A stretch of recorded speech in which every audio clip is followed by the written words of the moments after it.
más de ti, te serviré hasta el fin, te entrego todo lo que soy. Oh, oh, oh, oh. Yo anhelo más de tu espíritu, manda el fuego, fuego a mi corazón, nunca se apagará. Vamos a aprender. ¿Cuántos queremos aprender? Y yo quisiera que lo podamos hacer como muy dinámico. Yo quiero enseñar una serie de principios de la palabra que para mí son básicos, porque a veces esto tiene mucho que ver en el cómo orar. ¿A cuántos nos gusta orar? Hablar con Dios. Orar es hablar con Dios, ¿cierto? No necesitamos ser grandes teólogos, ni grandes habladores, ¿verdad? O grandes predicadores para poder orar. Simplemente necesitamos una disposición, ¿cierto? Y yo creo que todos aquí tenemos una enorme necesidad de Dios. ¿Cuántos reconocemos nuestra necesidad? Y ese es el principio para poder orar. Pero a veces cuando nosotros queremos orar es complicado porque viene a nosotros la duda. Dios me escuchará, estará bien mi oración. ¿A cuántos les pasa? ¿Me habrá escuchado Dios? ¿Estaré orando correctamente? ¿Estaré orando de la manera adecuada, de acuerdo a las Escrituras? Y precisamente yo quiero hablar de eso hoy. ¿A cuántos les interesa conocer esto? Entonces yo quisiera que por favor, hoy no tenemos pantalla, la Biblia en la pantalla, pero vamos a usar nuestras Biblias. ¿Traen Biblia? Éxodo capítulo 12, verso 23. Y este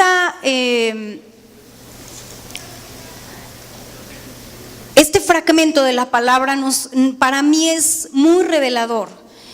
Yo te pido que pongas mucha atención para que no te pierdas. Pero aquí en Éxodo capítulo 12, verso 23, nos habla cómo el pueblo de Israel estuvo, dice la palabra aquí en Éxodo, que estuvo 400 años, bueno, los judíos creen que en realidad fueron 210 años de esclavitud, pero hayan sido 400 o 200, creo que es demasiado tiempo. Estuvieron esclavos, estuvieron bajo oprobio, estuvieron bajo mucha maltrato, obviamente, bajo mucha soledad. Yo me puedo imaginar cuántos padres de familia, madres que tenían a sus hijos, obviamente daban a luz. Y imagínate que ellos decían, nacen mis hijos para ser esclavos. Ese era su destino. Y Dios, el Dios de Israel, nuestro Dios, el Dios de Abraham, de Isaac y de Jacob, les había prometido que los iba a liberar a través de un hombre de Dios llamado Moisés. Nos vamos ubicando en la historia. Y aquí en Éxodo capítulo 12, Dios les va indicando, por medio de Moisés, les va dando instrucciones de cómo hacer para salvar al pueblo de Israel. El pueblo de Israel, el pueblo amado de Dios. Yo te quiero decir que el pueblo de Israel espiritual somos tú y yo. ¿Cuántos lo creemos? Dice la palabra que con amor eterno Él nos ha amado. Por tanto, dice, te prolongué mi misericordia. Y yo estoy segura que nosotros estamos bajo la sangre de Jesús, bajo el pacto de la sangre de Cristo, por su pura misericordia, ¿sí o no? Porque me encanta el canto que cantábamos, valga la redundancia, ese canto que dice Dios me ama aún sin merecerlo, ¿no? Aún, Señor, si estoy débil, si estoy caído, tú me amas. Y ese es el amor de Dios, esa es su misericordia. Entonces, por la misericordia de Dios, Dios estaba guiando a este pueblo. Y aquí en Éxodo 12, verso 23-24, dice, porque el Señor, le dice a Moisés, porque el Señor pasará y herirá de muerte a los egipcios. ¿A quién iba a herir? A los egipcios.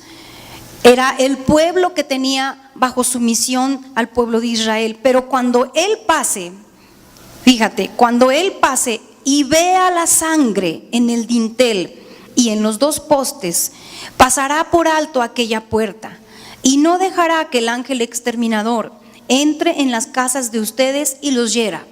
Ahora, imagínate cuál era la instrucción. quiero que imaginemos las puertas de cada hogar. La instrucción era que tomaran la sangre de un cordero, de un animal, bueno, en este caso una oveja, y que tomaran un hisopo, que era como en ese entonces era como un arbusto. Con el hisopo mojaran el hisopo en la sangre del cordero, y en los dinteles de las puertas, o sea, en los alrededores, arriba, en los postes, mojaran de la sangre del cordero.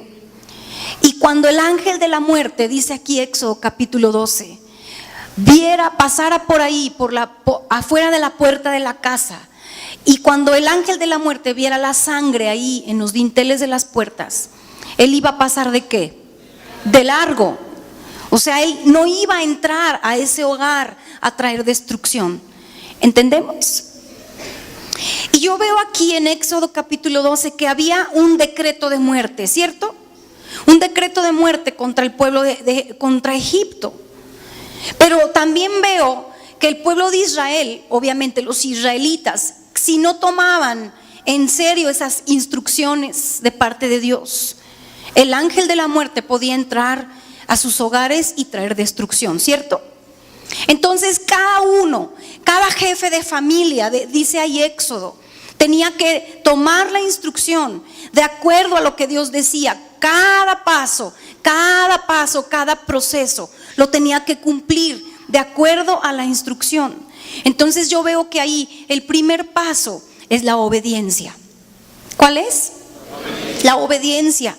Y yo creo que la palabra de Dios a nosotros nos fue dada para obedecer. ¿Por qué no le dices al que está junto a ti? Tenemos que obedecer la palabra de Dios.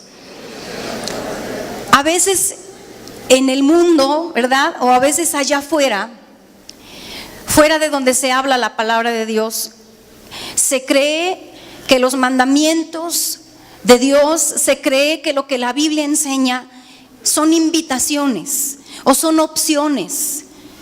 A veces creemos que la palabra de Dios es solamente como si me acomoda, si me conviene, si me convences, entonces la aplico.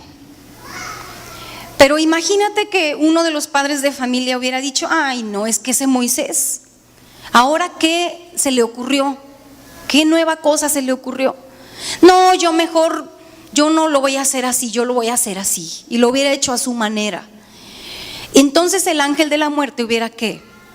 Entrado y hubiera traído ¿qué? Muerte y destrucción a su casa. Y dice aquí en el Éxodo que todo el pueblo de Israel que obedeció la instrucción de Dios, ¿que qué?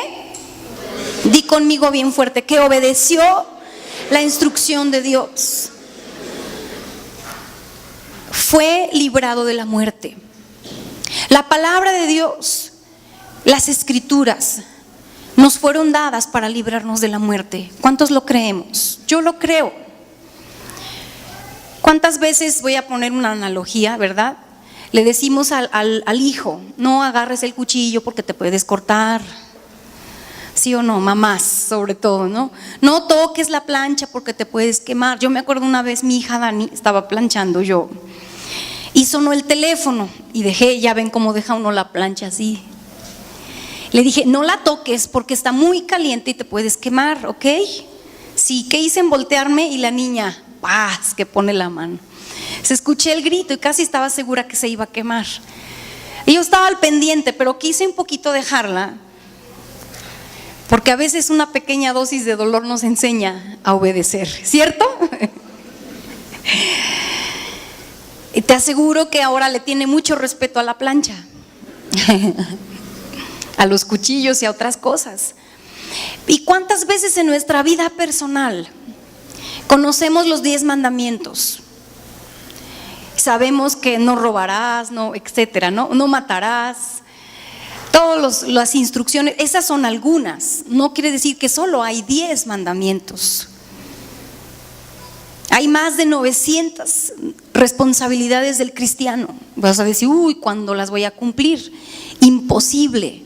Pero con la ayuda del Espíritu Santo lo podemos lograr. Y cuando nosotros nos brincamos las trancas Nos brincamos los límites y Dios a veces nos habla a través de su palabra. Nos habla a través de tu pastor, nos habla a través a veces de los hijos, ¿cierto? Nos habla de muchas maneras, hasta en las cosas más insignificantes el Señor habla. Y cuando nosotros ignoramos la instrucción de Dios y no somos obedientes, sea en la cuestión del dar, sea en la cuestión matrimonial, decimos, ay no, estoy enojado y hago lo que quiero y tomo mis decisiones como yo quiera. Y entonces viene ¿qué? La muerte, viene la destrucción. Y nos preguntamos ¿por qué? Porque no ¿qué? Obedecimos la instrucción de Dios. Entonces para mí es importante que tú y yo entendamos en nuestro corazón, más que aquí, en nuestro corazón, nos caiga y sepamos y estemos convencidos que la obediencia a la palabra de Dios es porque Dios nos quiere librar de la muerte. He entendido que todos los mandamientos, todas las instrucciones que Dios da en su palabra es porque Él nos ama. Yo te voy a pedir que tú te pongas de pie y vamos a ir levantándonos, porque la Biblia dice que ¿cuántos saben que nuestra boca tiene poder? ¿Sí? Y la Biblia dice que en nuestra boca está el poder ¿de qué? De la vida y de la muerte, ¿cierto? Ya nosotros sabemos, los que somos creyentes, sabemos que si hablamos muerte recibiremos ¿qué? Muerte. Si hablamos vida recibiremos vida. Entonces vamos a hablar ¿qué? Vida. Y vamos a declarar esto con todo tu corazón y dile: Espíritu Santo, oramos para que tú te reveles a nuestras vidas. Perdónanos porque hemos sido desobedientes a tu palabra, pero hoy queremos tomar tu instrucción, tomar tus mandamientos, porque tú nos quieres librar. Tú los has puesto para librarnos de la muerte. Te damos gracias por tu amor, en el nombre de Jesús. Toma tu lugar, por favor. Entonces ese es el paso número 1. Gracias a Dios que el pueblo de Israel obedeció. Pero brincando un poquito, dice ahí en el versículo 24, más adelante, dice: pasará por alto, o sea, el ángel de la muerte, aquella puerta, y no dejará que el ángel exterminador entre en las casas de ustedes y los hiera. ¿Qué más dice? Guardaréis esto, dice aquí en mi versión, como estatuto perpetuo, que ustedes y sus hijos deberán cumplir. ¿Cuándo? ¿Cuando se acuerden? ¿Cuando estén sobrios? ¿Cuando se les antoje? ¿Verdad que no? Dice que será un mandamiento para siempre, un estatuto perpetuo que nosotros y nuestros ¿qué? Hijos tienen que cumplir para siempre. En otras palabras, aquí nos está diciendo que el aplicar la sangre al pueblo de Israel, esa fue la instrucción. Aplicar la sangre era ¿para qué? Para siempre, un estatuto perpetuo. Pero ahora dices, ¿cómo yo ahorita voy a tomar la sangre de una oveja? ¿Y de dónde agarro el hisopo? Si creo que aquí en México ni hay, o no sé. Ya no estamos haciendo eso. Pero la sangre, fíjate, del Cordero del Éxodo, a mí me impacta esto mucho. Tuvo poder, ¿sí o no?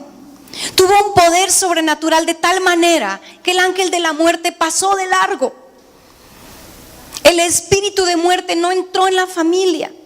¿Cuántos de nosotros tenemos temores? Levanta tu mano. Temor a la muerte, temor a lo mejor al secuestro, no sé.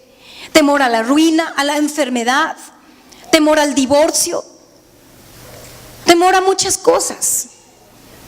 Pero la Biblia, el Señor nos ha provisto la manera en cómo nosotros podemos ser librados de la muerte, de la enfermedad, de la ruina. ¿Cuántos queremos aprender? Y fíjate, dice que la sangre del Cordero del Éxodo tuvo tanto poder, pero yo te digo hoy, ¿cuánto más la sangre de Cristo? ¿Cuánto más la sangre del Hijo de Dios tiene un poder hoy en día que la sangre de Jesús está tan vigente como el día que hace 15 años la derramó en la cruz. ¿Cuántos lo creemos?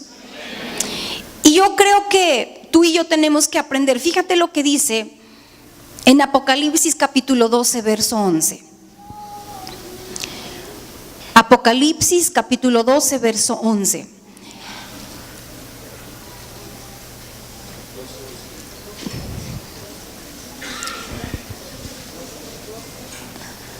Nosotros como cristianos, en el momento en que tú te constituyes, dice la palabra, amigo de Dios, te declara la guerra a un enemigo.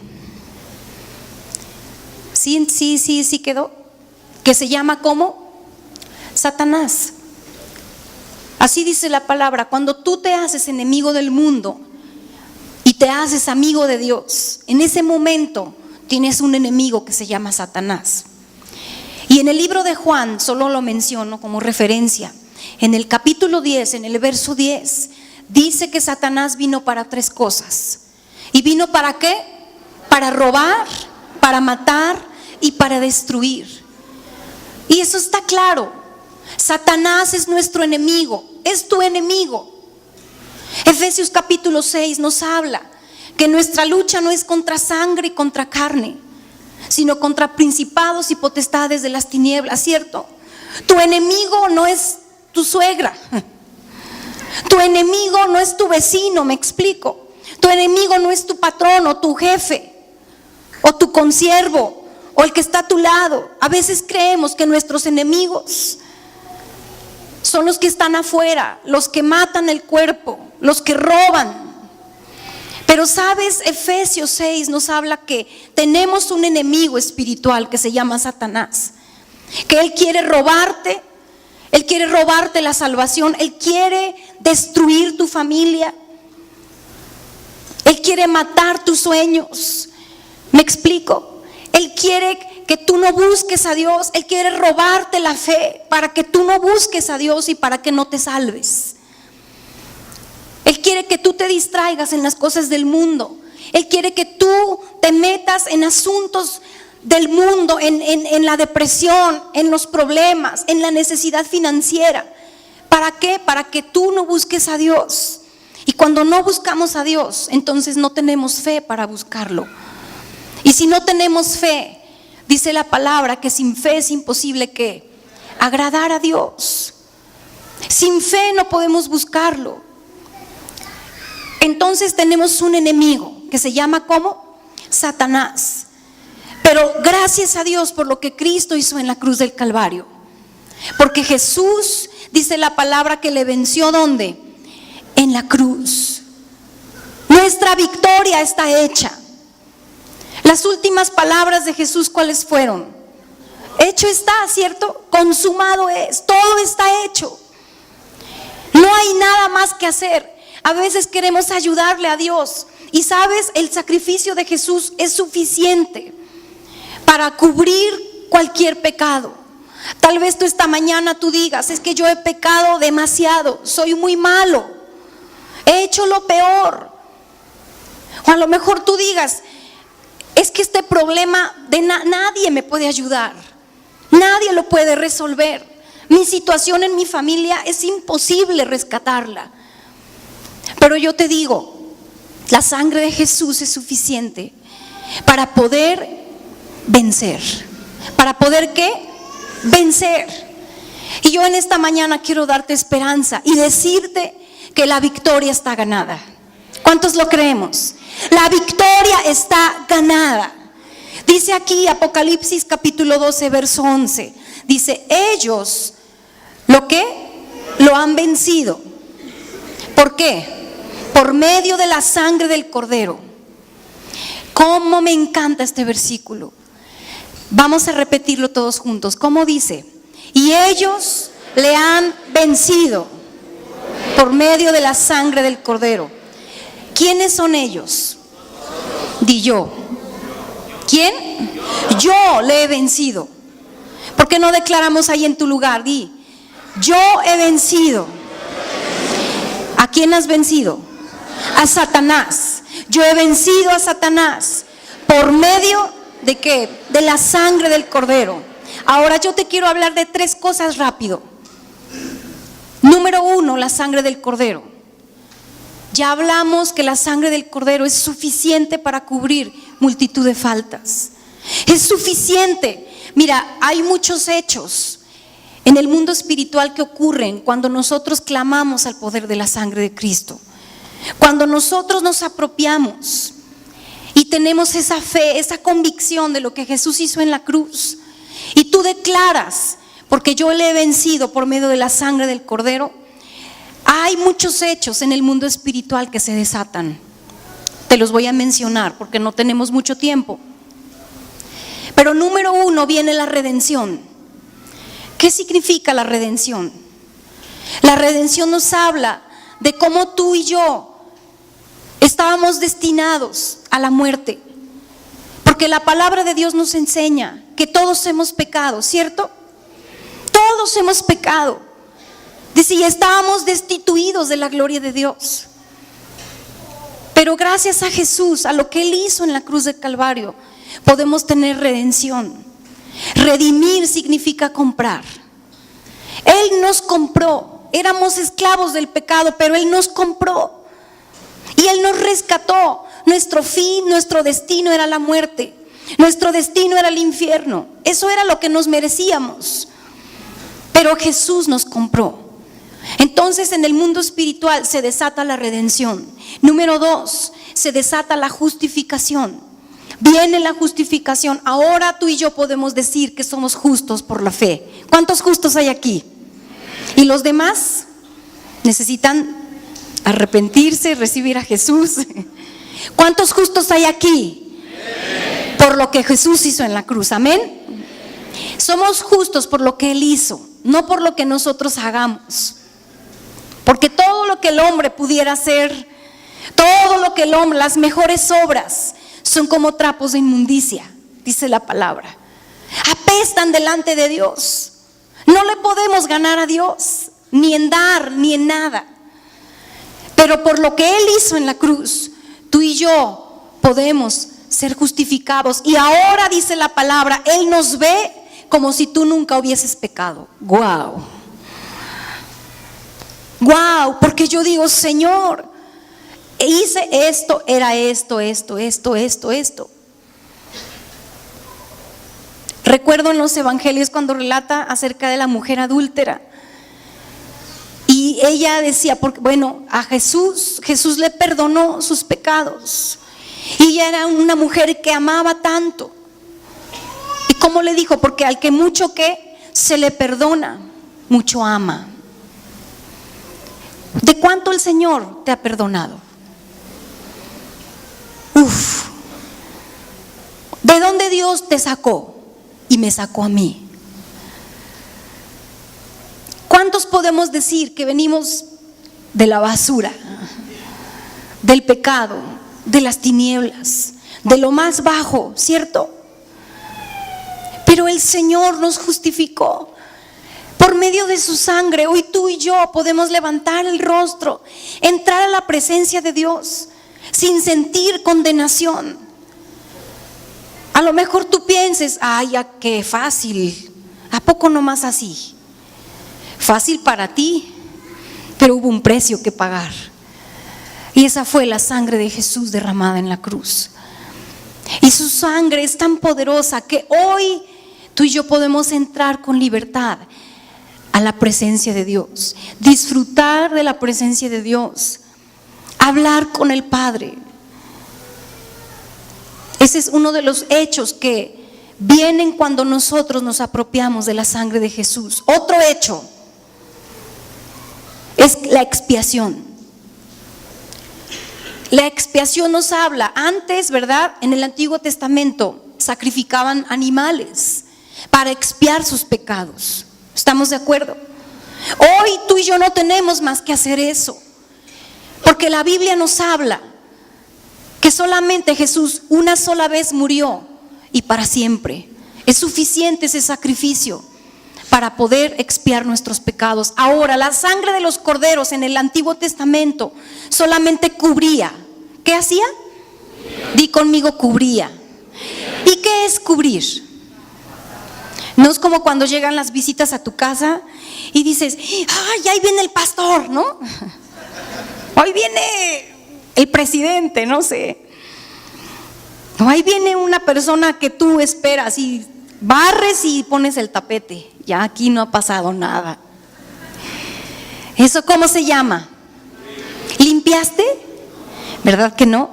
Solamente que cubrimos. Y la sangre de los machos cabríos solamente cubrían el pecado, pero no lo limpiaban.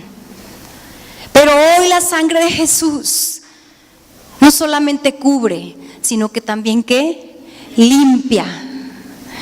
Dice la palabra que nosotros somos limpios a través de su palabra.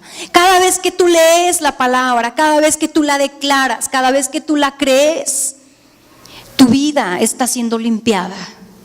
Cada vez que la palabra de Dios está en tus pensamientos, en lugar de esos pensamientos de derrota, esos pensamientos de fracaso, esos pensamientos de depresión, en lugar de eso los cambias por la palabra de vida, por la palabra de Dios. Tu mente se está renovando, ¿sí o no? Así dice la palabra. Nos estamos limpiando. Y es otro hecho maravilloso que viene cuando nosotros nos apropiamos de la sangre de Jesús. Viene la sanidad, es otro hecho. La sanidad del cuerpo también.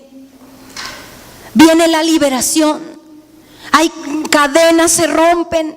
Yo personalmente, una de las cosas más grandes que yo experimenté cuando fui a mi encuentro es la libertad.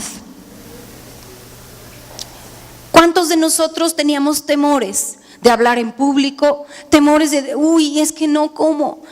Y sabes, temores a que no, es que te vayan a robar esto, te vayan a hacer lo otro, que es que se vaya a caer, es que se vaya a morir, es que... Y vives en medio de temores. Pero cuando la sangre de Jesús está sobre tu vida, todos esos temores son rotos, son quebrantados.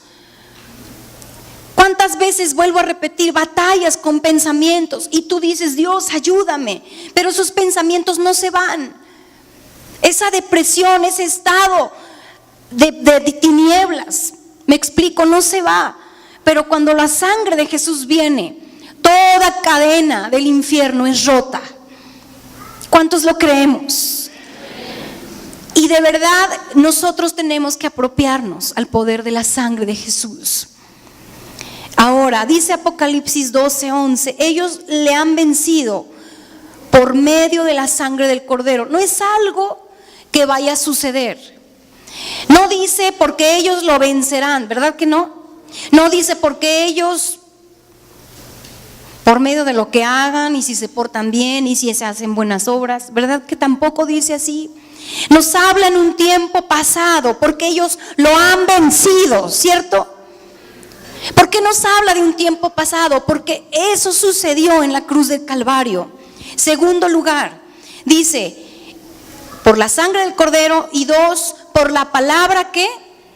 Del testimonio o del mensaje que proclamaron. Esa es la segunda verdad.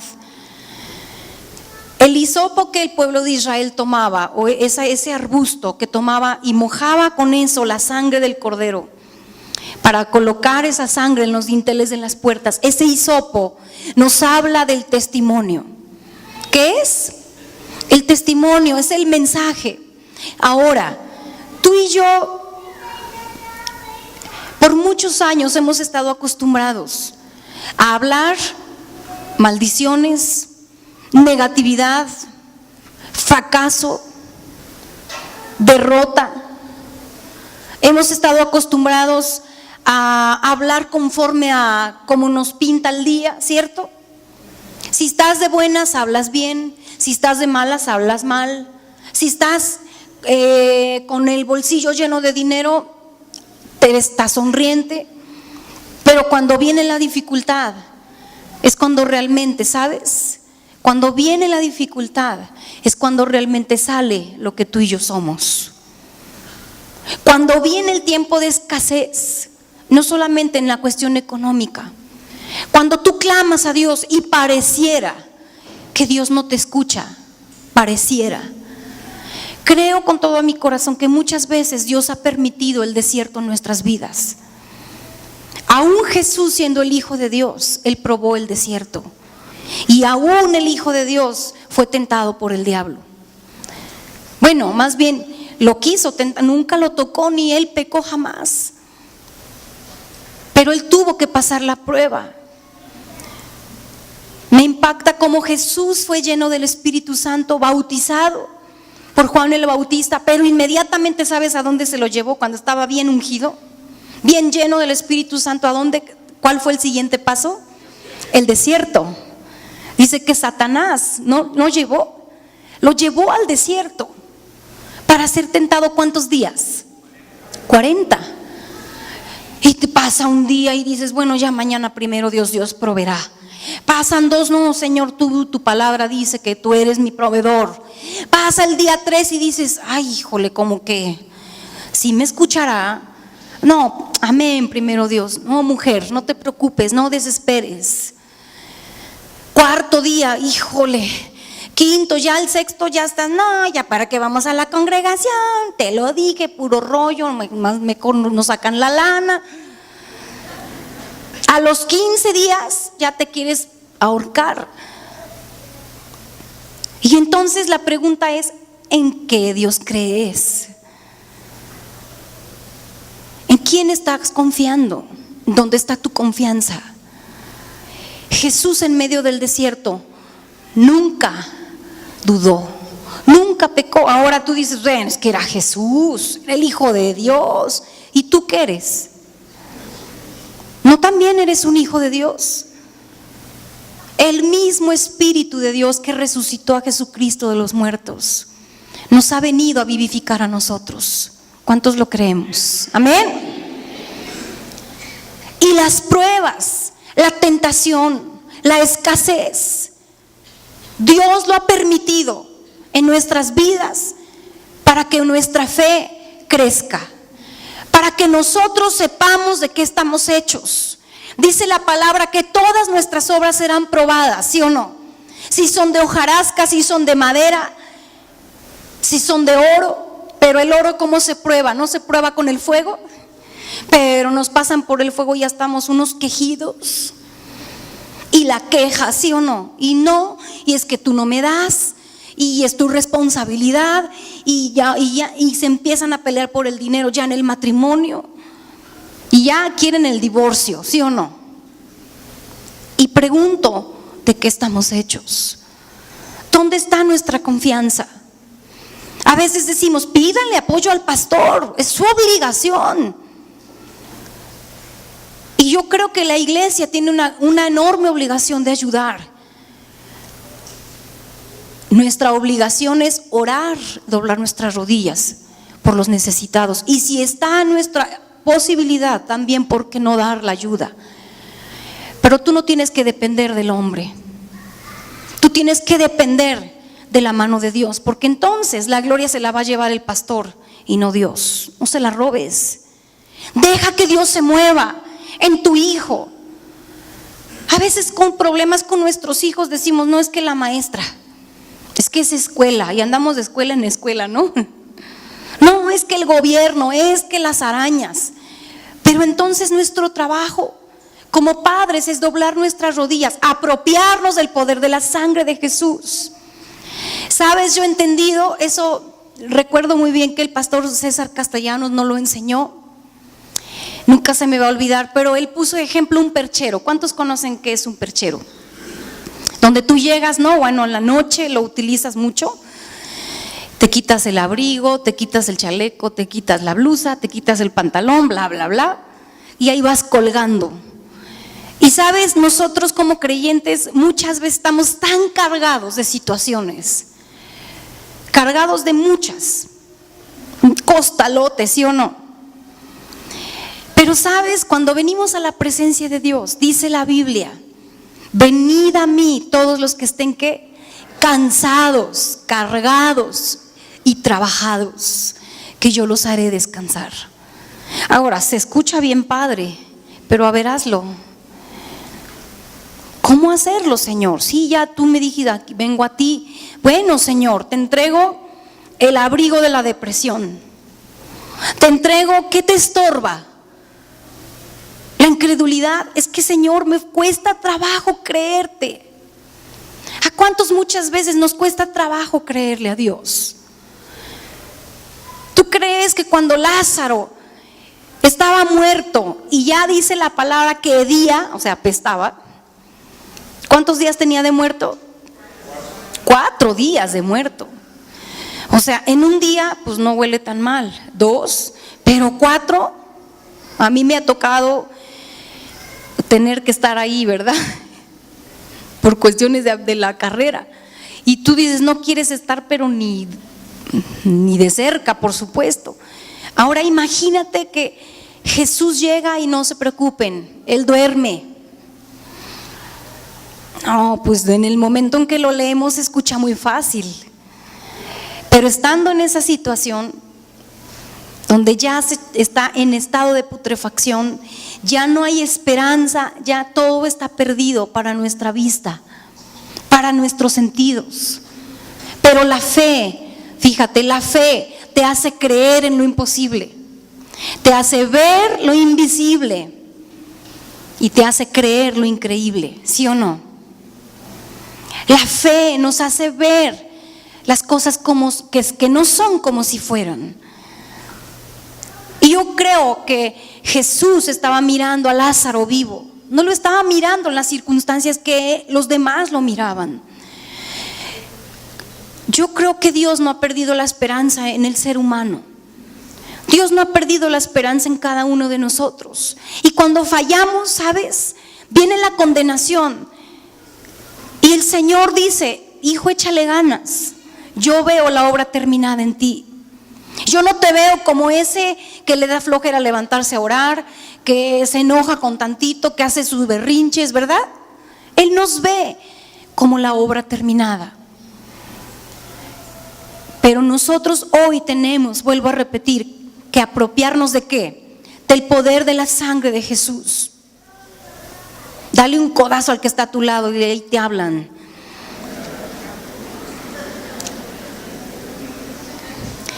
Decíamos en segundo lugar, la palabra del testimonio. ¿Por qué dije todo esto? Porque lo que tú declares con tu boca, dice la palabra que será hecho. Y pregunto, ¿cuál es el mensaje que tú estás hablando? ¿Cuál es el mensaje que tú estás hablando? ¿Es un mensaje de esperanza o es un mensaje de muerte? ¿De veras? Aquí en la congregación te creo, pero allá en tu casa, en la escuela, en el trabajo, ¿qué tipo de mensaje estamos dando? Ahora, si te das cuenta, este verso nos habla del mensaje y de qué, del testimonio. Yo no puedo hablar de un Dios que sana si yo estoy enfermo, ¿cierto? Yo no puedo hablar de un Dios que provee si mi vida está en ruina. Cierto, vienen las pruebas, cierto, vienen las luchas, pero tú y yo tenemos que dar testimonio del mensaje de la cruz. Ahora tú dices, híjole, pero es que es bien difícil. Precisamente por eso aquí nos deja la herramienta de poder tomar la sangre de Jesús. Miren, en la sangre de Jesús está tu prosperidad. En la sangre de Jesús está tu sanidad. En la sangre de Jesús está tu liberación. En la sangre de Jesús está el perdón de los pecados. Solo que nosotros no hemos aprovechado esa herramienta. La hemos tenido ahí guardada, la sabemos, la conocemos, inclusive la declaramos, pero no sabemos cómo aplicarla. Entonces, en segundo lugar es el mensaje, y en tercer lugar dice que no tuvieron en más honra su vida, o menospreciaron sus vidas hasta la muerte. ¿No dice así? En otras palabras, ¿qué tan dispuesto estás a obedecer la palabra aunque te cueste la vida? Estas son palabras bien tremendas. ¿Cuántos de nosotros estamos dispuestos a obedecer a Dios aunque nos cueste la vida? Ya nadie levanta la mano. No la levantes porque yo te lo digo, o sea, de verdad lo dice Apocalipsis capítulo 12. Pero yo creo que este es el tiempo, ha llegado el tiempo donde muchos que decimos tener a Jesús en nuestro corazón, tenemos literalmente que demostrar que amamos más a Dios que a nuestras propias vidas. Jesús dijo, porque el que quiera salvar su vida la perderá. Y el que pierda su vida por causa de mí la ganará, ¿cierto? Pero a veces por quedar bien con el compadre, no, oye, que tú eres cristiano, que lees la... No, bueno, ahí medio le hago el cuento. Te da vergüenza. Uy, imagínate si llegara alguien con... Eres cristiano, hoy está sucediendo en Medio Oriente, ¿cierto? Hoy por hoy, no tiene mucho, creo que hace un mes, que decapitaron 40 y tantos niños cristianos. A mí me llega cada diario las noticias de Medio Oriente y casi diario están o decapitando, o ahora dices, no, bueno, aquí gracias a Dios todavía no llegamos a ese extremo. Pero cuando vuelvo a repetir, cuando vienen las pruebas, las circunstancias difíciles, cuando viene la tentación, niegas a Jesús por salvar tu vida, niegas a Jesús por salvar tu sueldo, niegas a Jesús por salvar tus amigos, niegas a Jesús por quedar bien en tu trabajo. Yo creo que nosotros hoy tenemos que ser radicales. Ayer Abraham decía, Abraham Ordaz, en la reunión de jóvenes, él hablaba de la radicalidad del mundo. Cómo el mundo está siendo radical, en lo malo, por supuesto. Pero hoy a la gente que andan con un homosexual, con otro homosexual, no les da vergüenza. Y ellos son radicales y dicen, esta es mi creencia y esta es mi fe. Los musulmanes lo mismo. Yo he estado en aeropuertos donde nomás ponen su tapetito y esté quien esté, a la hora que les toca orar, ellos se hincan y no les importa. Pero nosotros escondemos la Biblia. Nosotros no, pues déjame ver, o sea, no estamos siendo radicales por salvar nuestra imagen, por salvar lo que van a decir de mí. ¿Sí me explico? Y tú y yo hoy, ¿cuándo? Hoy tenemos que entregarle verdaderamente nuestra vida a Jesús. Entregarle nuestra vida a Jesús no significa que solamente vas a venir los domingos a escuchar una palabra y te vas y pum, se acabó. Entregarle la vida a Jesús es vivir de acuerdo a sus mandamientos, es hacer los cambios en mi familia, es cambiar mi manera de hablar, es cambiar mi manera de vivir, ¿cierto? Eso es entregarle nuestra vida a Jesús. Es que si en mi casa se veían ciertas películas, hoy yo debo ser radical y si a Dios no le agrada, no lo voy a hacer, porque mi vida ya no me pertenece. Entregarle tu vida es dársela al 100%. ¿Estaremos dispuestos? ¿Cuántos están dispuestos? Que no importa lo que venga. Yo veo la vida del apóstol Pablo y qué bárbaro. Estuvo de cárcel en cárcel, azotado, ¿cierto? Ahora a lo mejor tú dices, si tú estudias bien la Biblia la historia, la vida del apóstol Pablo, tú pudieras decir, pero era un apóstol, era un hijo de Dios, ¿por qué pasaba tanta tribulación? Algo está pasando, tal vez está en pecado. Te quiero decir, esa era la voluntad de Dios para él. Y él, de hecho, murió en una cárcel, ¿no? La mayoría de los apóstoles murieron, unos crucificados y unos decapitados. Los apóstoles, los 12. ¿Cuál tú que escoges? Pero nosotros tantito viene la tempestad, tantito se levanta, ya no queremos, ya dejo mis canicas, yo así ya no juego. Y sabes, la Biblia nos habla que el que perseverare hasta el fin, ese será salvo. Tú y yo tenemos que proponernos que si el Señor te permite vivir 40 años más en esta tierra, 50, 70, 10, lo que sea, que sean años donde tú y yo verdaderamente le entregamos nuestras vidas al Señor. No nos aferremos más al mundo, no nos aferremos más a lo que en el mundo se maneja, al pensamiento del mundo, al molde. Y si nosotros nos apropiamos otra vez al poder de la sangre de Jesús, la victoria la veremos en el nombre del Señor. ¿Cuántos lo creen? Ponte de pie. Yo quisiera que podamos orar. Yo necesito más de